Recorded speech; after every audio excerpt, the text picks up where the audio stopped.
উন্মোচন কৰা হৈছে এফবিআইৰ আলোচনী।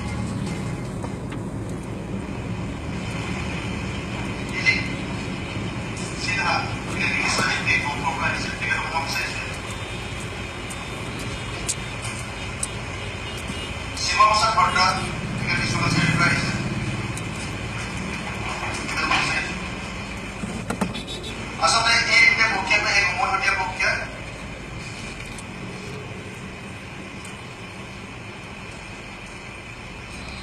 তেখেত অসম শিক্ষক পৰিষদৰ উপাধ্যক্ষ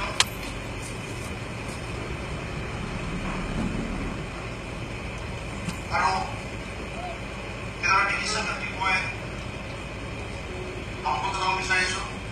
পইচা ছাৰ মই প্ৰদূষণ আহিবলৈ অকণমান যিটো ছাৰ অসুবিধা নহ'লে থাকিলে অসুবিধা হ'ব আমাৰ আৰু এফবিআইৰ প্ৰথমজন গ্ৰাহক আছিলে আমাক এই গোটেই প্ৰক্ৰিয়াটোত সহায় সহযোগ কৰি আগবঢ়াই দিয়া আমাৰ শ্ৰদ্ধাৰ আছাম ডক্টৰ মেনেজিং এডিটৰ শ্ৰীমত পৰাগ ডাঙৰীয়া।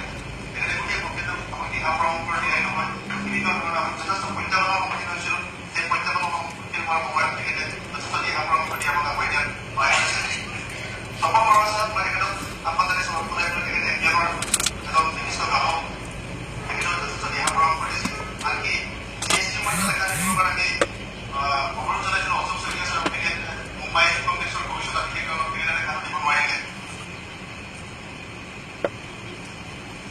আৰু টিম এফবিআইৰ সদস্যসকলক মই সম্পূৰ্ণ আহিবলৈ অনুৰোধ জনাইছোঁ। আৰু আমাৰ মাজত উপস্থিত আছে কমল বেদী। আচলতে কমলদাৰ কথা ক'বলৈ দিব লাগিছিল সময়ৰ অকণমান বিভিন্ন কথা ক'ব দিব নোৱাৰিম কিন্তু কমলদাৰ যি আন্তৰিকতা এই দিহা পৰামৰ্শই আমাক যথেষ্ট অনুপ্ৰাণিত কৰিছে। মই অৱশ্যে সকলোকে এফবিআইৰ প্ৰতি যোগান ধৰিলে এই কামটো সুচাৰুৰূপে আগবাঢ়িব পাৰে আৰু দিলীপ শৰ্মা তেখেত আহিছে নিশ্চয় নিশ্চয় শিল্পী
নিউজ 18ৰ এই অনুষ্ঠানটোৰ লাইভ কৰা কথা আছে। তেখেতৰ যদি অসুবিধা নহয় তেখেতে এই মুহূৰ্তত লাইভ অনুষ্ঠানটো আৰম্ভ কৰিব পাৰে। যেনে গোটেই অনুষ্ঠানটো নিউজ 18 লাইভ কৰা কথা কৈছিল গতিকে তেখেতৰ সাংবাদিকগৰাকীয়ে যদি অসুবিধা নহয় সেই অনুষ্ঠানটো তেখেতে লাইভ কৰিব পাৰে। সকলো সময় যদি অপেক্ষা কৰি দিয়ে সেইদৰে আমাৰ সুবিধা হয়।